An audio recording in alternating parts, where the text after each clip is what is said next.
So 2021 will be 50 years since Richard Nixon declared the war on drugs, declared drugs public enemy #1 of the United States. And it's been a pretty disastrous ride since then. Millions incarcerated, trillions of dollars spent, hundreds of thousands or millions of overdose deaths, depending on how you count those. In Mexico, where I live and work, 300,000 murders overall in the last 12 years. In the US now, record overdose deaths. So with 2021 having the 50th anniversary of the war on drugs, and this comes under the Biden-Harris administration, there's a question, will anything change? Will it just be business as usual? Are they going to ramp it up, or are they actually going to de-escalate this war on drugs and the things going to change? So I'm going to have this debate with my friend and colleague, Malcolm Beith, author of the book, The Last Narco. We've been talking about this subject. We have converging ideas about this, so we decided to have a debate, a video debate on this channel. And there's also been a bunch of comments we have from a bunch of people on Twitter to contribute this, which we'll read out. So first of all, we're going to give each other a few minutes to kind of line out our general positions. Then we'll get into some of those Twitter comments and have a bit of a powwow about this idea and how things can change. So Malcolm, please go ahead. Hey, Ioan, thanks for setting this up. Okay, my basic premise in this debate will be that the Biden-Harris administration will ratchet up the drug war. There are all sorts of signs pointing in this direction. One being just the general trajectory of the drug war. It has ramped up since, let's say, the last 15 years of the drug war have been some of the most successful and unsuccessful for the DEA, but it continued, the Drug Enforcement Administration, DEA, which obviously leads the drug war and was founded by Nixon. Some of the most successful, but also some of the most controversial, but the budgets have kept going up. The wars continued, criticism had mounted, but there's just been no signs of it slowing down. That's a good point. To react to that, so that kind of basic point, this could keep on going up to the historical trend that despite what we're thinking, things go up. So my reaction to that is that, going back to 2012, there was always this talk that around journalists, around people, I heard about this issue, that legalization was always a non-starter. And I remember being in a debate in 2012 itself, and we're talking about the drug war in Mexico, and one of the other panelists said, legalization is a non-starter, it won't happen. And then that year in 2012, marijuana was legalized in Washington State and in Colorado. And I felt for a moment the bubble had burst. This was like a changing historical moment. Things are going to change now. And we started to get Uruguay, legalizing marijuana in Uruguay and things changing. Then it kind of slowed down and we carried on 2013, 14, 15. Like you say, big budgets, big war on drugs, big arrests, the whole affair with Chapo, all of these things, all of this violence in Mexico. And I started to get pretty disillusioned, can there really be change in this? But then we arrive now at 2020 and we see that we've now got a bunch more US states legalized, 15 US states and the District of Columbia have legalized marijuana. About 35 have legalized it medically. Oregon just decriminalized the possession of small amounts of all hard drugs. So these are things that 10 years ago would have been unthinkable. And the thing is that historic change, if you look at many big things, historic change is slow. It doesn't just come like in one. It's not just one, the balloon pops and it all goes away. It's gradual process of things changing. Now, I've got no illusions about Joe Biden and Kamala Harris being, real anti-drug, peace and love people. I mean, we know the history of Kamala Harris as a prosecutor, locking up a lot of people on drug charges. And we know Joe Biden, I remember he was in a press conference in Mexico City when he was vice president. I was there. And he came in and he said then, under Biden-Obama administration, not going to have any legalized marijuana. He said that then, going back some years. So I've got no illusions about them. But we don't really have a clear idea what they're going to do. But there is pressure and an opportunity then, a historic opportunity really, for people who are in drug policy reform and people who are talking and discussing this to try and move this conversation on and try and move the reality on. There was a statement he has on his website, and again, we'll see how much they follow, but they said this: we can and must reduce the number of people incarcerated in this country while also reducing crime. No one should be incarcerated for drug use alone. Instead, they should be diverted to drug courts and treatment. So now, again, it's not that necessarily that he really, these are his core beliefs against drugs, but there is pressure on the situation of police killings, for example, a big pressure on what do you do to try and reduce the issue of police killings. One thing is reduce this kind of drug enforcement on users that can lead to situations where people are killed, which sparks a lot of things. So they've got to find some direction. They need to find something. And there is, as well as a historical movement, in a way, a kind of historical movement, a logic for drug warriors to keep on pursuing, there's also a logic of drug policy reform happening. Now, it's a big problem. I don't agree with necessarily legalizing all drugs, but it's about trying to get this thing down, trying to reduce the black market of drugs, trying to reduce the confrontations, and kind of try and reduce the violence. That's the real aim there. Yeah. My turn? Yeah, far away, yeah. I think, first I should say that I am pro-legalization of marijuana. I think in my writing and my reporting, and debate, I usually take a more pro-law enforcement stance. That changes. I mean, if there's a DEA shenanigans, I go against it. But I think just, for viewers, I think it's important. I think a lot of things, I think we agree on a lot of points. But for the sake of debate, and also just, I also do believe this. I think you're right in terms of, 2012 onwards, there was a shift. And I think there is a shift. I can't remember, when was the last time California voted on legalization of marijuana? I think it was 2016. It legalized in 2014 or 2016. It legalized marijuana. Okay, and they voted against it. And I always I try to use California as an example, because it's now legalized in California. Medically, though, right? No, legalized. No, they went fully. Finally, sorry. Yeah, 2012, they voted against it. So I thought California would be the first to pop. They voted against it in California. Washington State and Colorado led the way, and then California then legalized. I think 2016. That's right. My point was, at the time, I remember thinking, obviously California's majority for legalization. I look at it I like to use California as a bellwether for how a government thinks. I think Biden and Harris, deep down, I think they wouldn't mind legalizing marijuana. For instance, I think, Biden himself has been very clear on the issue of addiction.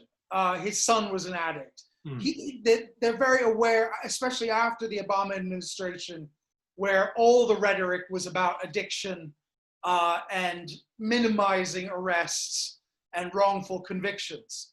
However, I think they're fighting a battle against, and this would go to state legislatures as well, law enforcement as well. They're fighting a battle against a DEA that is a massive bureaucracy that still doesn't distinguish between the drugs. Marijuana to them is heroin. They don't really, they just don't look at it in terms of differences. Even if they have more of an education, you and I have talked to DEA agents or former ones, and they all went to colleges where people smoked pot, okay? And they probably smoked some pot themselves. There's not the denial, but they still, once they're in the DEA, to them, they are all illicit substances, class A, B, or C, or 1, 2, or 3, and they all have to be stopped. They don't like to make differences between those drugs. So as a result, what you have right now, while 35 states may have legalized in some way marijuana, the DEA is still going after pills, opiates. In 2 years, pills and opiates are the real problem right now. In 2 years, in certain parts of the country, that could be marijuana again. They don't think about it as, well, let's let the marijuana slide. They just don't do that. So for them, it's again, Harris and Biden, if they want to make any significant changes, they have to adjust this bureaucratic thinking that just doesn't, it sees it in black and white. Well, I think I have a bit of a kickback on some of that. Go for it. You know, a lot of the DA agents, and I like a lot of the DA agents personally, the guys who are like in the field, because they're a bit like kind of hardcore journalists in some way. The kind of idea of just kind of, I mean, I talk to some of these guys, they say they're driven by like adrenaline, some of these guys who have been out there and trying to get inside. And a lot of it, they say it's about the chase, it's about beating somebody, it's about kind of outwitting and kind of building these cases. But actually, it's funny, I've been on panels with DEA agents and brought up some of the criticism saying that this is not working, look at where things are. And they haven't kicked back that hard about some of this. And I think some of the agents themselves actually have more nuanced feelings about this and kind of more nuanced stuff. Now, actually, in terms of, I agree that the bureaucracy has to drive itself, and so the DEA has its own logic, and that is part of what kind of pushes this. So, you know, the idea as well, they kind of go after is asset seizures, building the next case. You know, you get the guy, you get the next guy up, then you get the chapos, and then who do you go after then? Kind of political protection and this kind of thing. Now, some of their skills in terms of enforcement are good things they've learned in terms of these are skilled agents. I think it's about, I mean, ideally, and this is a big ask, and ideally it's about changing the strategy of law enforcement. There needs to be law enforcement. You know, I believe in law enforcement, but going after the violent criminals, and someone's for the violence. So, like, if the US has these structures, and looking at the Mexican cartels, for example, rather than just saying, you know, changing things a bit and going after violent organized crime, going after people who are leaving, you know, a lot of bodies, going after people who are, you know, who are involved in the shakedowns, the kidnappings, which are cross-border. Now, if I could bring in a couple of the Twitter fam, as a good bit of London slang that's found its way into the internet these days. There's a few people here from Twitter. Victor Ayala from ETAM says, several factors step in here. Economic recovery and how it spills over to work, support one another's bargaining position. USMCA, which is the trade deal under a Democrat administration. Energy policy concerning renewables, coal and oil migration policy, particularly related to Central American flows.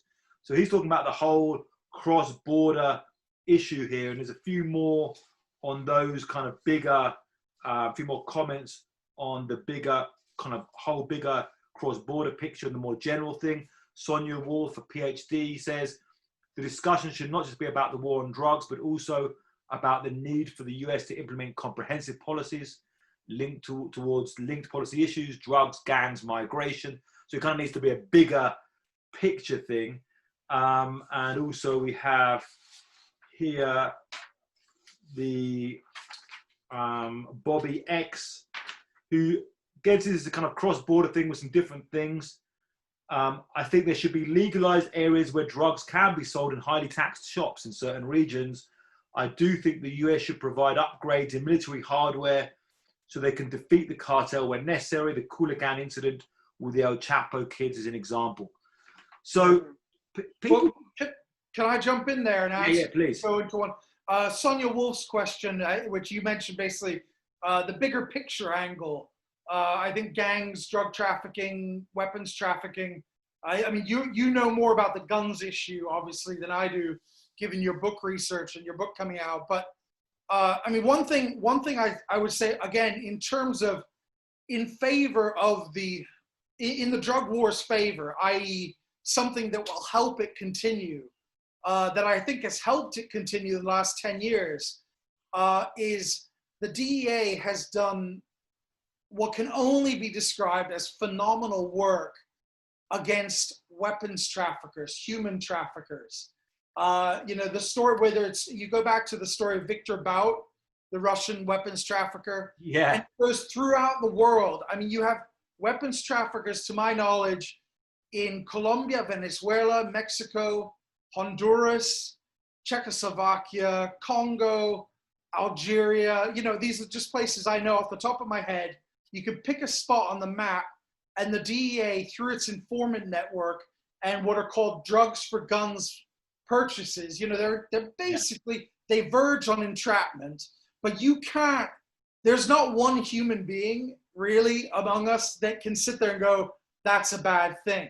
And of course, that just every time that gets in the news, the DEA's name, they're winners, you know, they're heroes.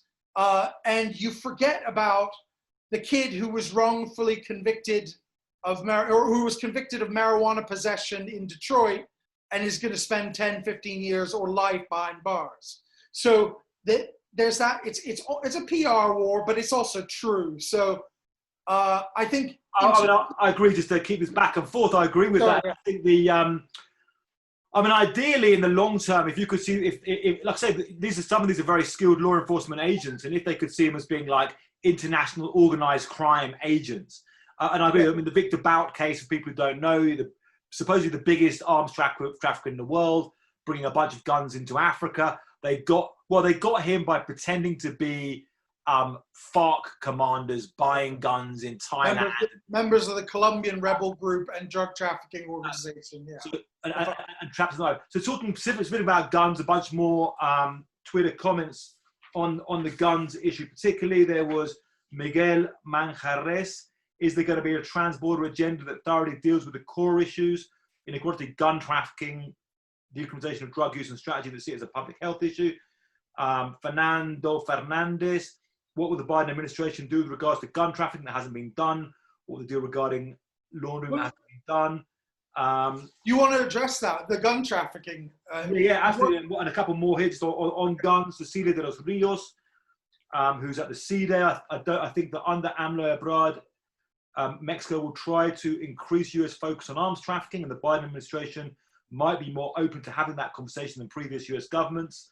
Sam Irvine, how does the war on drugs and border checks compare to the reported easy transportation of weapons from USA, which ends up with the cartels?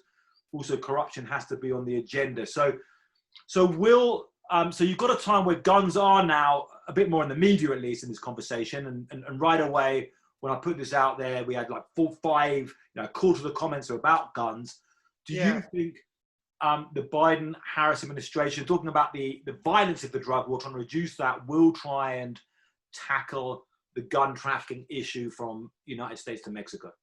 I think without a doubt. And I think once again, you'll get, although we've had in recent weeks tensions between the US and Mexico on the cooperation front, the deportation and dropping of charges against the former Defense Secretary of Mexico, Salvador Cienfuegos, for drug trafficking, which the DEA put together that case. For those who don't know, he's back in Mexico, may face trial, may not. It's a clear punch in the DEA's eye, black eye for the DEA. The other thing that's going on right now in Mexico is there's a law that will severely limit DEA operations in Mexico. It'll require them to share intelligence with their Mexican counterparts, which they do sometimes, but sometimes they don't because they don't trust them. And it'll require them to send a report, I think monthly, to basically inform the Mexican government about every operation they do, which is going to slow them down, if not shut them down entirely. And it's meant to do that. However, I think once Biden comes in, he will work immediately with Lopez Obrador, and the DEA will work immediately with their counterparts to rectify that. That's clear, because Biden will stress the bilateral cooperation, just like Obama and then Secretary of State Hillary Clinton did.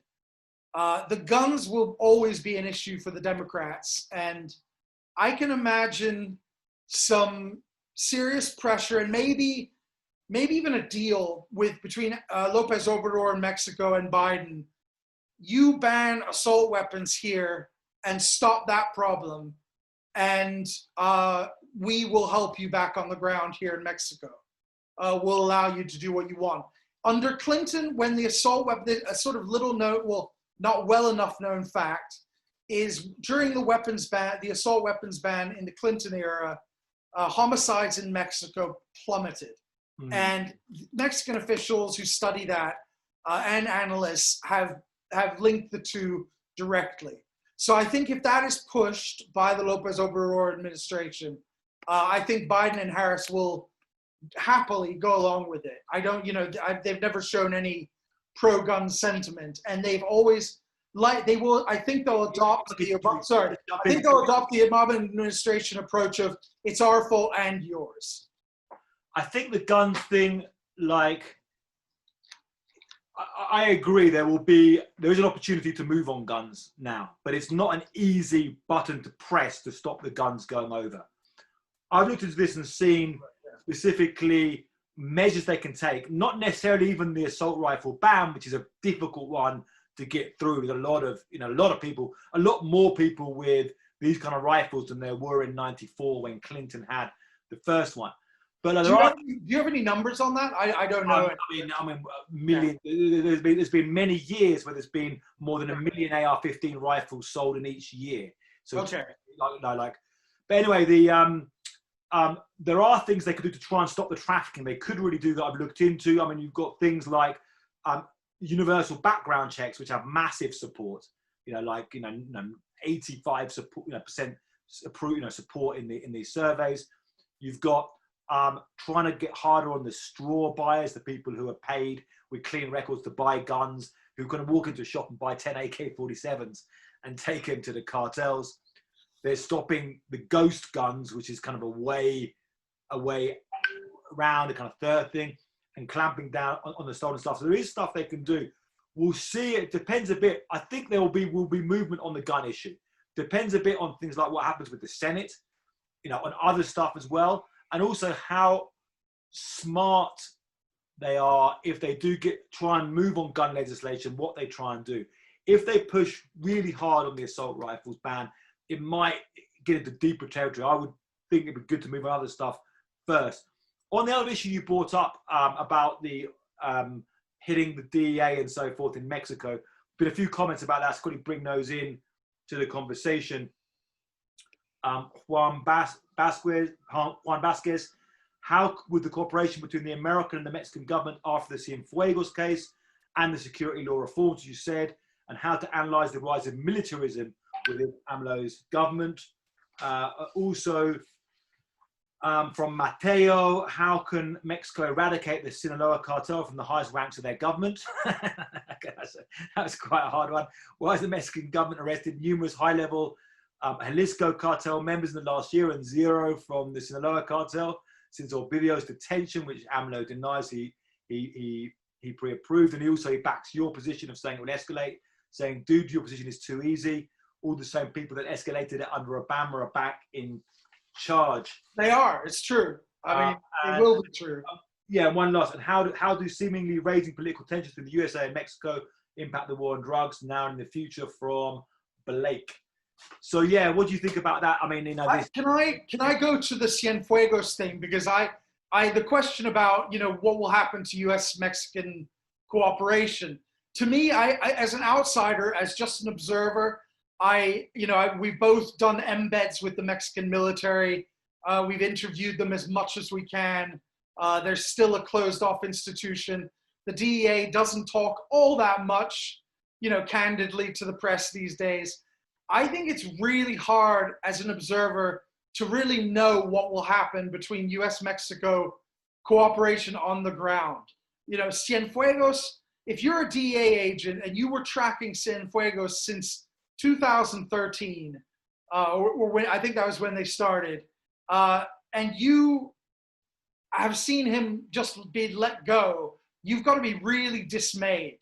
And you've got to wonder, what's the point of trusting anyone? And when you saw the siege in Culiacan, where they just let the sons go, where that was more a sign of, okay, how much damage can this cartel do if we hold them? But the truth is, that's the military on the back foot. So in that respect, I would concede to you that that's a golden opportunity again for drug war critics, civilian, action groups in Mexico to push and say, look, the military cannot win this. The military must be pulled back, and we have to deal with this in a different way. Because otherwise, if the DEA pushes for more pounding knocking doors down, big raids, they may just end up with another defense secretary wandering off free. It's such a mess. So we've got a real tangled knot here with a bunch of different things, haven't we? So we've got on one side, okay, the Cienfuegos case, and we can see, I think, clearly here the trend is that the Mexican government, the Lopez Obrador administration, is clearly kind of pulling ranks and closing ranks and defending the military. And that's clearly an objective here, defending the military. And the military, I think this security law comes from the military and security forces saying, we don't want to be investigated by American agents. How come these foreign agents are in the country investigating us? We don't mind so much if they're in the country investigating El Chapo and El Mencho, but if they're in the country investigating us, that's a problem. So that's one thing I think we've seen there. Now, it's not totally true to say this is closing cooperation between Mexico and the US.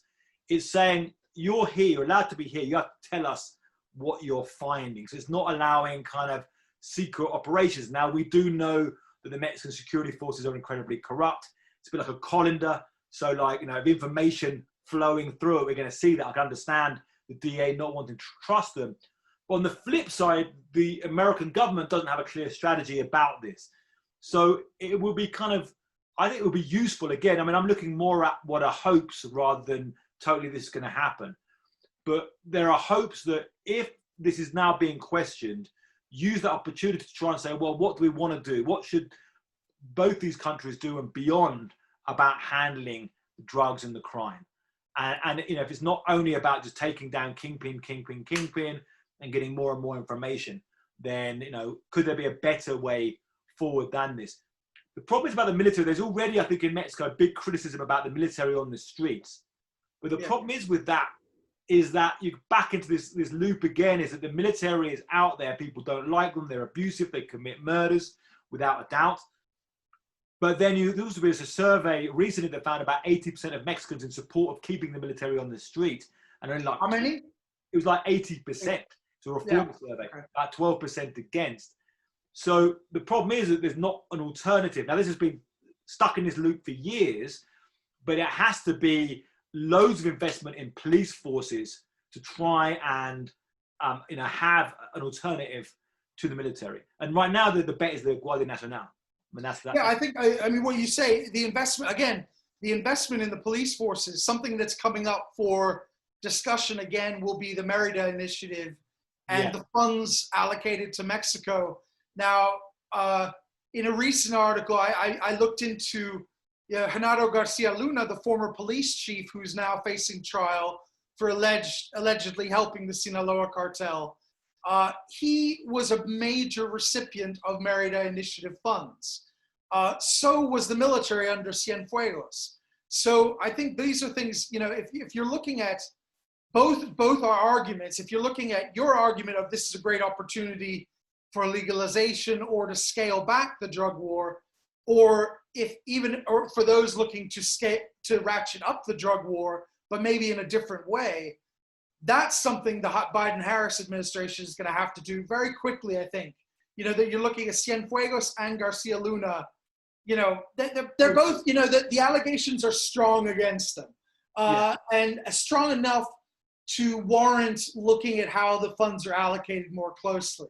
I think also something you said about the military being trusted in Mexico, that is a sort of default setting, isn't it? It's like the church and the soldiers, we trust them, even though there are a few corrupt or pedophiles in the church and there are a few abusers in the military.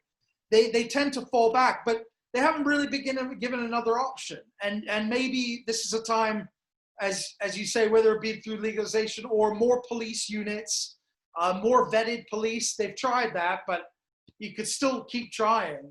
Citizen networks. Yeah, I would say it's not that people trust the military, especially. I think it's that, like, in some areas when people are asked, do you think the military should stay on the streets?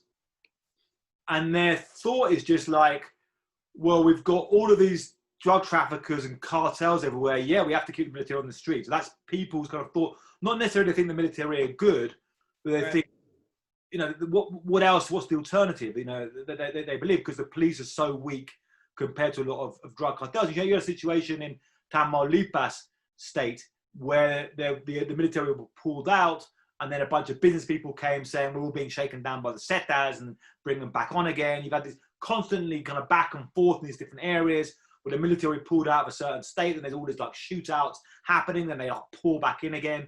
So there's constant back and forth. I mean, I agree. I mean, in long term, there's got to be some alternative to this. And I think, I mean, citizen networks, community police, it can be part of this bigger solution. And it's very, very hard to kind of think around that. I think one of the things about this debate that's confusing, and you know, there's so many intertwined issues. But we have the war on drugs as a policy as defined by Richard Nixon, the war on drugs. So kind of defined as being aggressive prohibition, which can use the military and heavy policing and prosecuting and throwing a lot of stuff at it, which back in the day he said was like with the idea that there would be real abolition of drugs. There would be no drugs in American life. Right. And now we've got to accept that's a failure. You know, that there are drugs, that there still are there, you know, again, record overdose deaths is an issue we've got to talk about. Yeah. But that war on drugs idea has to be kind of gone back, and it has to be a changed idea, which it kind of already is to an extent, but it's only a halfway kind of formed, changed idea and kind of messy policy that we're in right now. And it has to be about damage limitation, harm reduction.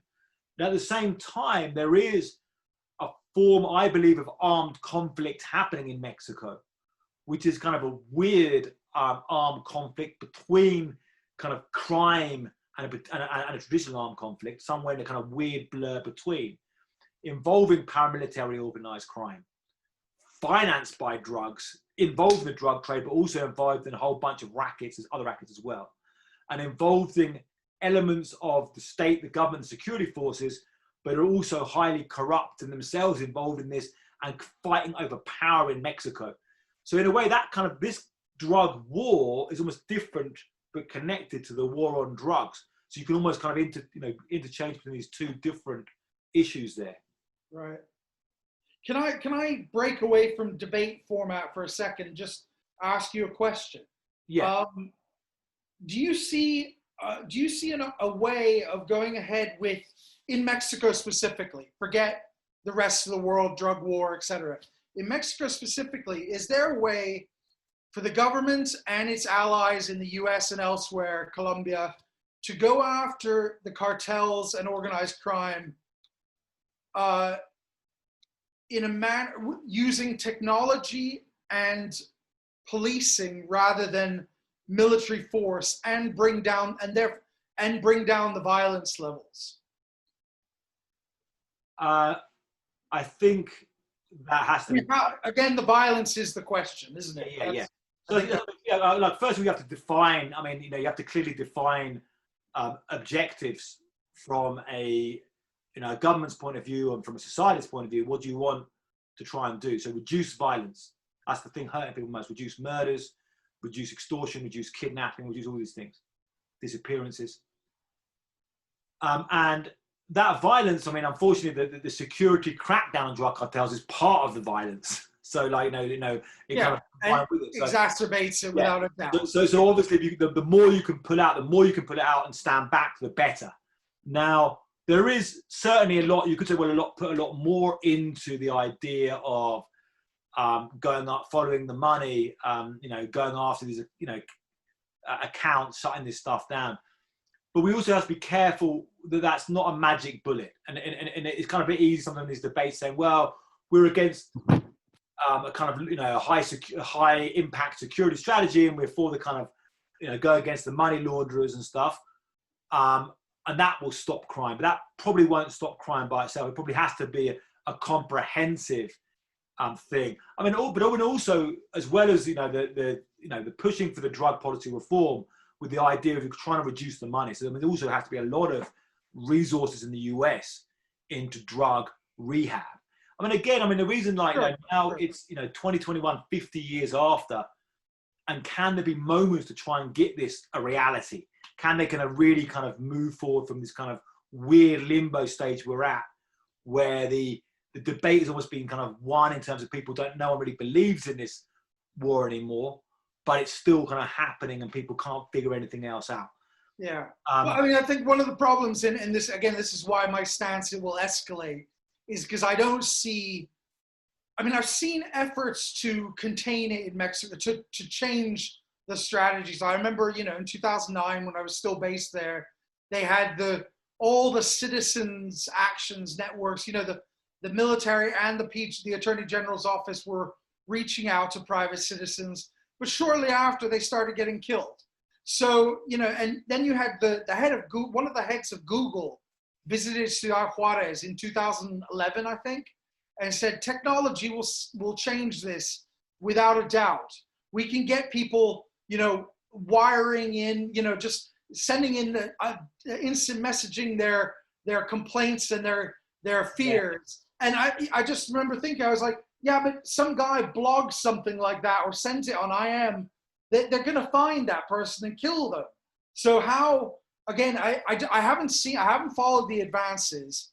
I haven't seen any administration on either side really think hard about technology. I know Mexico had, the Pegasus software that they were using, but that was spying against journalists. I don't even know who they were using it against. And at the same time, you had Chapo and the Sinaloa cartel wanting to install spyware in every internet cafe in Culiacan.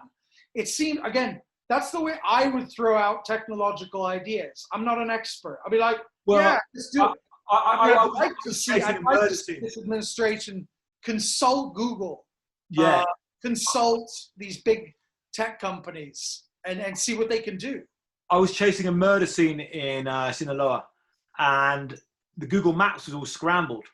And according to the journalist there, it was around the Navalato area, and it was like apparently it's all like Google's being scrambled there, and that's like the cartels. If that's true or not, the technology to scramble up Google Maps. I believe it.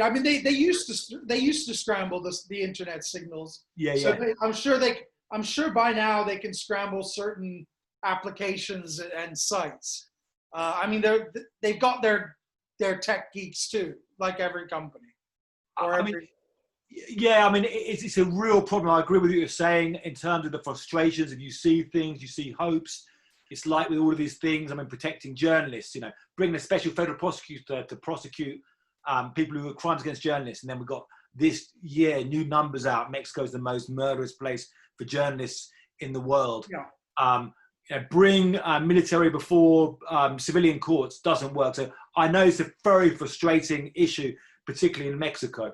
And that that drug war in Mexico is a kind of tougher issue than perhaps the kind of bigger international global look at kind of drug policy. Just bringing some last round of comments from the Twitter fam, and then we'll have a last few back and forth. Sure. Kevin Sabet, who's got the book Smokescreen coming out, he's a critic of marijuana legalization, says, I think the answer could possibly be neither of our responses. Policy often does not fit neatly into either. Milwaukee Mob, who's obviously up in Milwaukee covering the mob. I agree with your guest. And he's a journalist? Sorry? He covers the mob? He does work on the mob in Milwaukee. Good guy there. I agree with your guest. Sebastián Historia, it's in Spanish, ojalá que cambia, ya que lo que se dicta en Estados Unidos es evangelio aquí en México. Soy un poco escéptico que nothing will fundamentally change Biden, pero ojalá que me equivoque. Good comment there. Just last couple of comments here.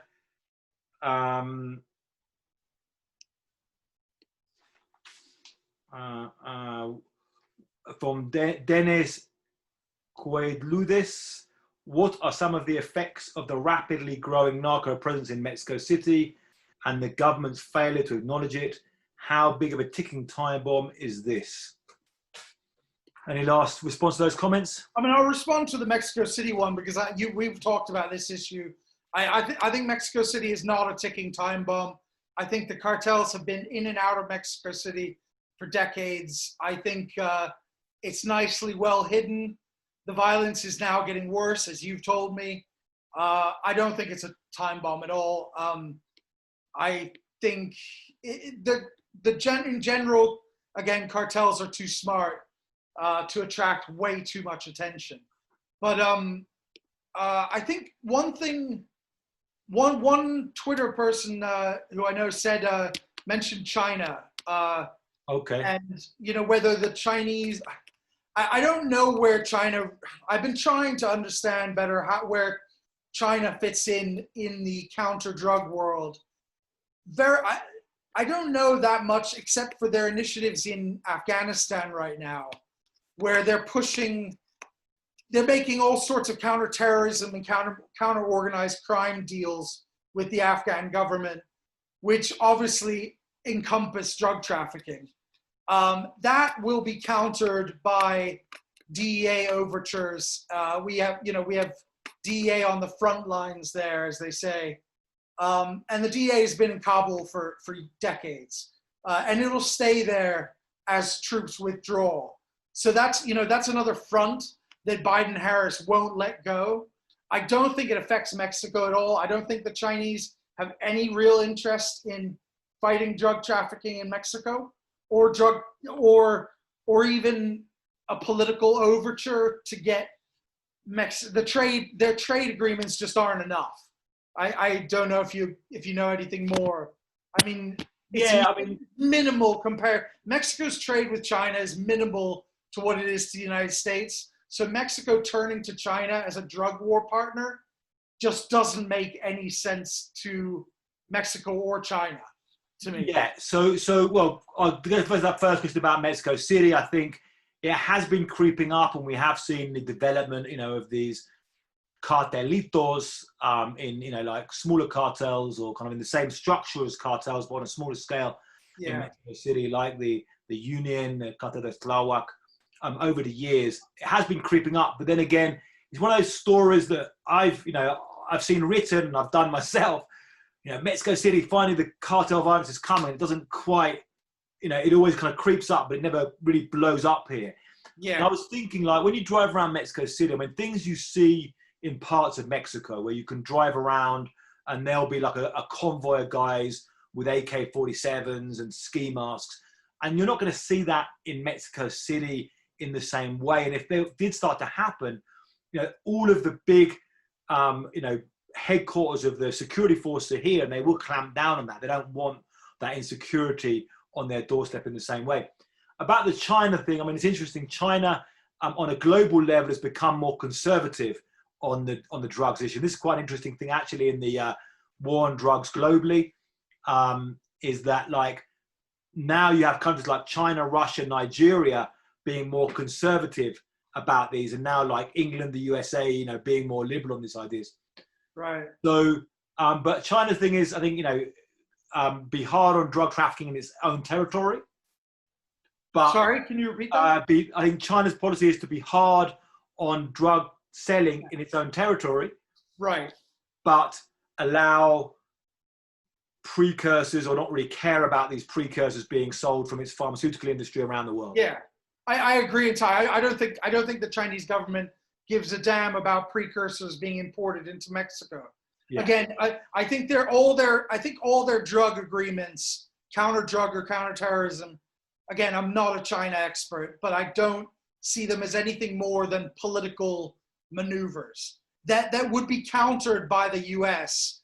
to not lose footing in that in that stalemate, in that Cold War arena.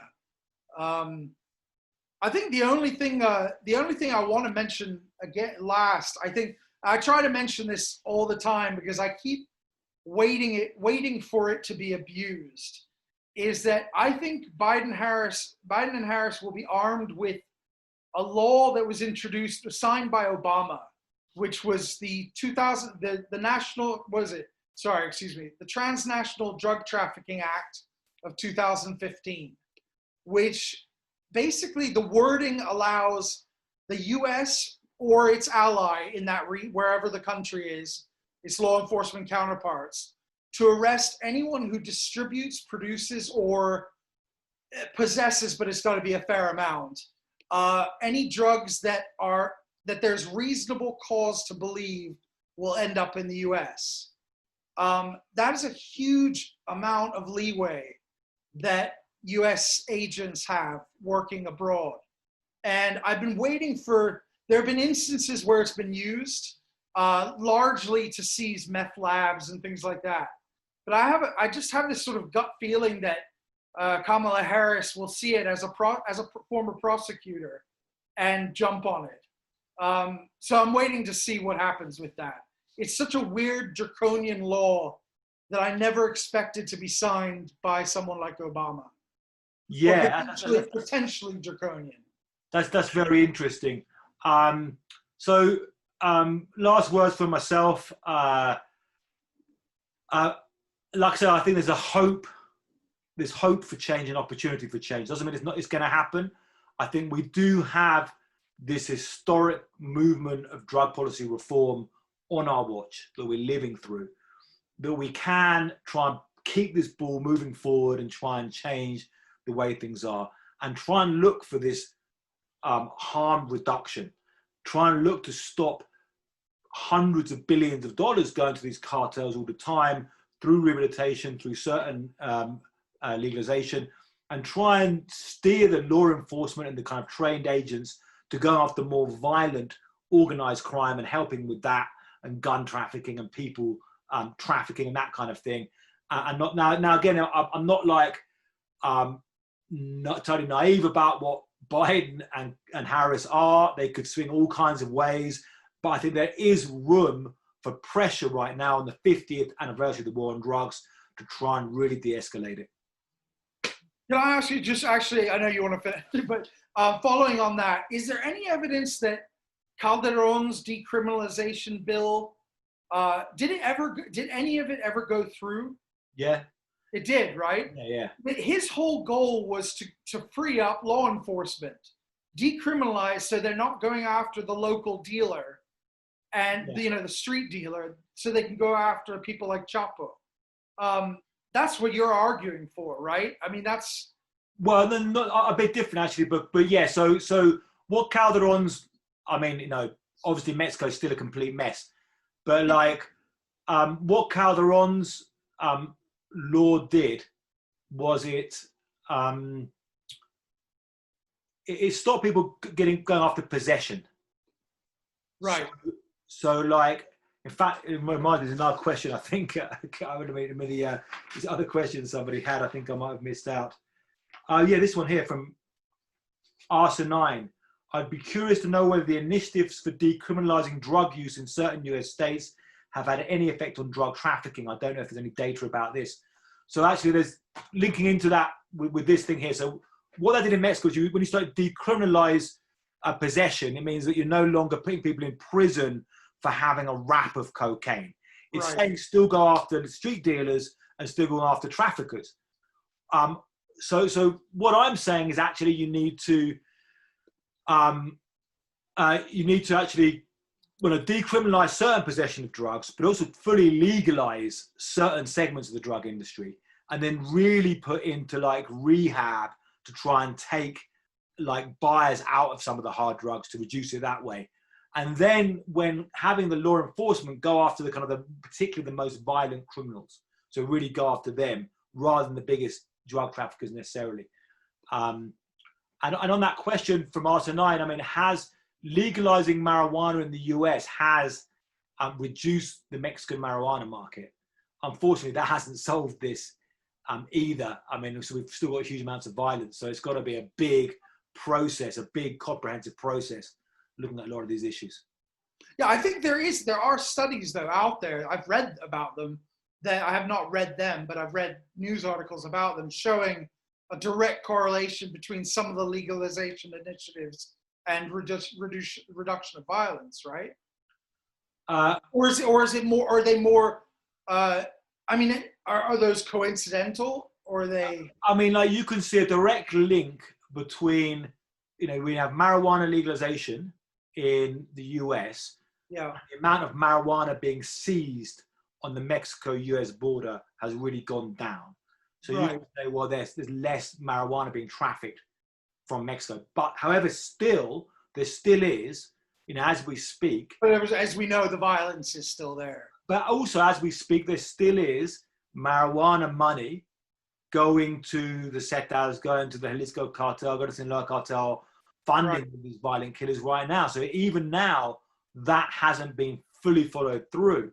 And still people in Baltimore on the street corner selling marijuana and a lot of violent crime between these different corner crews selling drugs there. So still as we speak, this has not been finished. We haven't finished the job even on this.